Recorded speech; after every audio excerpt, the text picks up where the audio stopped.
I want a Tesla Model 3. I've wanted one for a long time, ever since we saw it roll onto stage way back in 2016, if I'm honest. I never talk about Tesla or electric cars or anything like that on this channel, mainly because I couldn't afford one, and I really didn't want to drive myself nuts over something I couldn't have. But as the channel slowly grows bigger and bigger, that car keeps popping into my head, and it's becoming hard to ignore. So today I want to talk about how I, as a potential buyer, feel about the Model 3. All of the stuff that excites me about the car and what I'm worried about when it comes to owning one. And then I'm gonna sit down and chat with a fellow tech YouTuber, who you may very well know, that actually owns one to get their perspective. Oh, also, a lot of the Model 3 shots in this video is gonna come from Storyblocks since I don't actually own the car myself. They're a fantastic resource for finding great looking stock footage, and I'll leave a link to them in the description down below if you're interested. So why does the Model 3 excite me in particular? Is it because it's electric? Is it for the tech features? Is it for the look of the car? Is it the performance?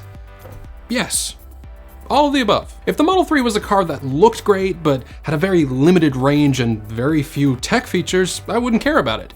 Or if it had great performance and loads of tech features but just looked like a 2012 Nissan Leaf, I wouldn't care about it. The reason the Model 3 excites me so much is because it checks off virtually every single box on the list of things that I would want out of a vehicle, and it has loads of features that just don't exist in the vast majority of cars out there. For example, I live in Canada. As you can imagine, it gets kinda cold up here in the wintertime. The fact that I would be able to open up an app on my phone and turn up the heat in my car before I leave for work every morning kinda just blows my mind a little bit. It's such a simple little idea, but one that doesn't exist on almost any other vehicle on the market. And that's just a tiny fraction of what the car can do. Then you've got Tesla's Autopilot, a semi-autonomous driving system that takes care of the steering, braking, and acceleration as long as you keep your hands on the wheel and your eyes on the road. Being able to go from point A to point B without actually putting any effort into driving the car is exciting, and I'm sure it makes everything from commutes to work to long road trips much more enjoyable. And while we're on that subject, let's talk about the fact that it is electric.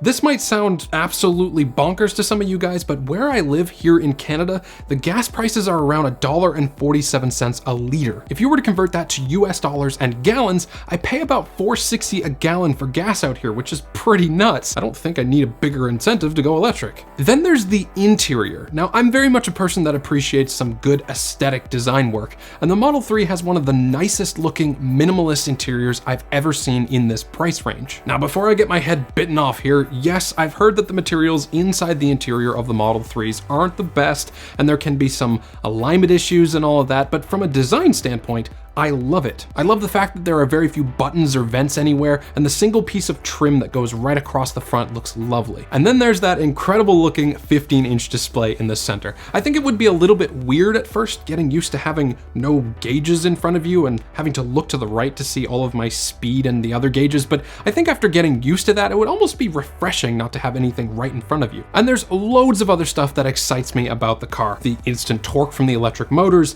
the panoramic sunroof, the constant software updates that continuously make the car better. I could go on, but I'm gonna stop because I don't wanna have to end up making the title of this video, "Man Obsesses Over Car He Doesn't Own" for 15 minutes. So now we're gonna talk about the stuff that either bothers me or just makes me worry as a potential owner. The first thing that worries me about the Model 3, or any electric vehicle for that matter, is the range. Range anxiety is a real thing. So real that it makes me anxious about it before I even own the car. So I can't imagine how unpleasant it would be while driving on a long road trip. While I'm in my hometown, that's not something I would really worry about. Even the base Model 3 has a range of over 250 miles or so commuting back and forth to work is a non-issue.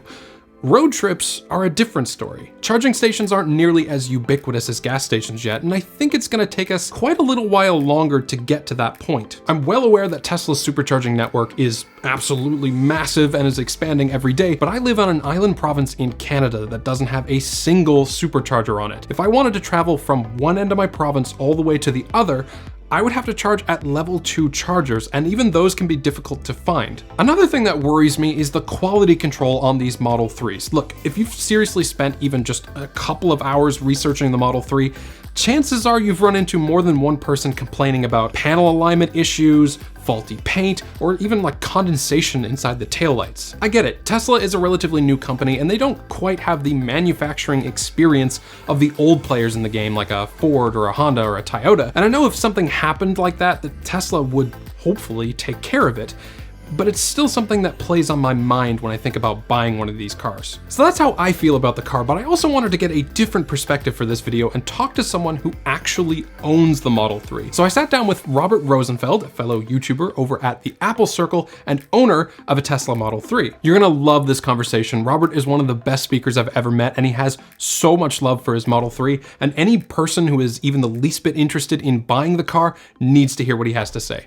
Enjoy. Okay, Robert, so you own a Model 3. Which version of the Model 3 do you have? So I own a 2019 Standard Range Plus Model 3. About 2 years ago now, almost to the day, I finally took delivery of that car after a while, so. What drew you to the Model 3 in particular? Why not any other EV or any other vehicle for that matter in that price range? Excellent question, and I've got like multiple answers. So first things first, I think like a lot of people, I just thought the cars were stupid expensive. I didn't do a lot of research into it. I thought it was like unattainable. I'm like, oh, this is, Teslas are cool, but I'm never gonna be able to like ever own one in my lifetime, at least not in like the next 10, 15 years. But the more I ran the numbers, the more I looked into the incentives and charging stuff, the more it actually kind of started to make sense for me. And for me, it was a tech thing. I really am a technology enthusiast. I'm a huge fan of computers and gadgets and stuff like that. And I wanted to have access to a car that had all that tech inside and had the ability to get software updates that just got better. And that is something I've continued to enjoy over and over again. Every time I get in the car, I always appreciate all the little things with the software and all the cool tech inside. Okay, here's a good one.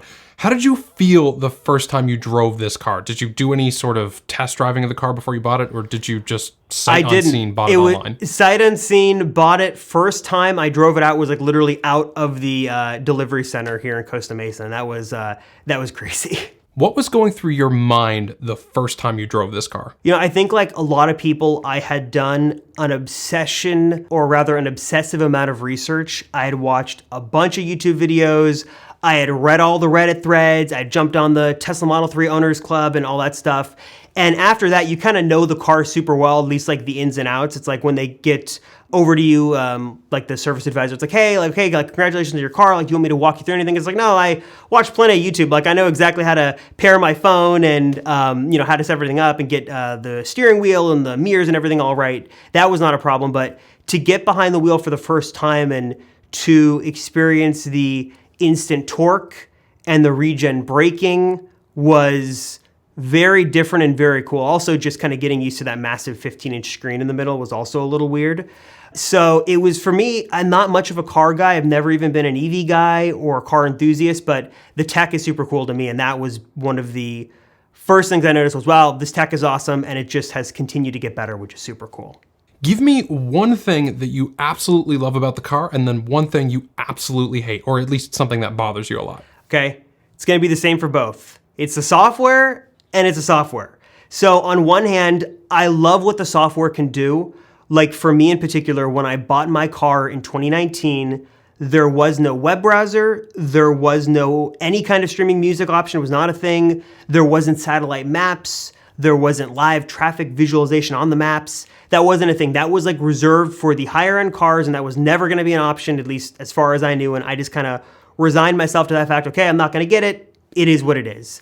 And I had the car for a couple months, and through the magic of a free software update, all that stuff just finally was unlocked. And I got streaming music, and I got satellite maps, and I got all that stuff just over the air, no muss, no fuss. It just came, and I didn't have to do anything, which was super cool. So the software capabilities are awesome. There's autopilot, there's Sentry mode, there's dash cam, all that stuff is super cool. Software on the car is great. On the flip side, when the software doesn't work, it can be a little annoying. I go to unlock the door with my phone in my pocket and the door just will not unlock. It's a common thing. It happens like once every 7 or 8 times I go to the car. A little annoying. After a couple of seconds, it usually works. I've been driving on the freeway, going 75 miles an hour with autopilot on, and the screen just goes black. That's a little concerning. And that's been weird, and that's happened a couple times, and the system reboots and it's okay. I will give Tesla credit though that a lot of those things have been fixed with subsequent software updates. So again, power of software, but there just have been weird things. And I feel like with Tesla, as cool as that tech is, there is a downside, and when the software doesn't work, it can be a little annoying. You mentioned some software issues or bugs, but has anything, physically gone wrong with the Model 3 since you bought it? No physical issues. I had like the trim on my passenger side door is a little misaligned. I know some people, there are like horror stories of like horrible quality control issues, and like people have had like serious hardware issues with the car like the day after they took delivery. Yeah, and that's definitely something that worries me too. Tesla does have a bit of a bad reputation for poor quality control in a lot of different areas. Like I've heard people complain, like you said, about panel alignment, but there's also things like thin paint issues, and I've also heard, like you said, mechanical failure like a day or two after they took the car off the lot. That's something that really worries me as a potential buyer. When I go out to a dealership and let's say I'm looking for a new car, let's say I go to a Honda dealership or a Toyota dealership, that's not something that's going through my mind because these are old car manufacturers. These guys have been in the game for so long that they've nearly perfected their manufacturing processes. So when I buy a car off the lot, quality control is at the back of my mind. It's something I don't think about all that much, but it seems like a much more prominent issue with Tesla, or at least it's talked about a lot more online. So what are your thoughts on that? I feel like it's getting better. I know it was like a lot more relevant, at least I saw a lot more in like, 6 to 9 months, even like a year or so ago, like it was a lot bigger issue. You definitely want to do your due diligence, kind of take a look around, make sure there's no panel gaps or misalignments with the trim. And, if there is an issue, I've heard that Tesla's usually pretty good about fixing it, or at least scheduling an opportunity to fix it. But it is just one of those things, those caveats with Tesla, you just got to be aware of the issue and just kind of know that going in, and cross your fingers that you're not going to run into those issues, and hopefully you won't. What's one piece of advice you'd give to someone that's interested in buying the car but just has not taken that leap yet? Research in the form of talking to owners, watching videos like this one on YouTube that was like the biggest thing for me. Just like trying to get as much knowledge as possible from owners and potential owners, and buying advice and tips and tricks and secrets has been great. And just a test drive, if you can, would be really helpful. I feel like just being able to get behind the wheel and experience a car, even if it's for 30 minutes, is a really big deal. The other thing I'd look into is in your research process, look into charging options. So a lot of people either have, a standard 120 volt outlet or a 220 volt outlet if you're lucky in your garage. So that's gonna make things easier. Public charging is pretty good too. It's getting better. The infrastructure is getting better, kind of everywhere around the world. So look into that. And then incentives are a big one. You'd be surprised what incentives are out there for EV owners, whether it's through your electric company. The place I lived before, they just give you a check. I think they give you like $1,000. If you bought or leased an electric vehicle, they would just give, I wasn't a check, it was a bill credit, but basically, hey, $1,000, $1,000. There are just tons of incentives out there. So look into incentives, watch videos, get involved in the community. And what I've also found too is the Tesla community, for the very most part, is very welcoming. You got a lot of people who are very knowledgeable, very happy to share their enthusiasm about their cars and kind of want to help others either join the bandwagon or get behind the wheel and try it for themselves. It's nice, it's welcoming, it's full of people who really just want to help educate people and kind of answer any questions that you might have before you kind of make that leap and go forward with getting a car. Big thanks to Robert Rosenfeld for chatting with me about his Model 3. Definitely go ahead and give him a follow over on Twitter or subscribe to his YouTube channel, The Apple Circle. He makes some fantastic videos. Hope you found this video helpful. Thanks for watching, and as always, have a great day.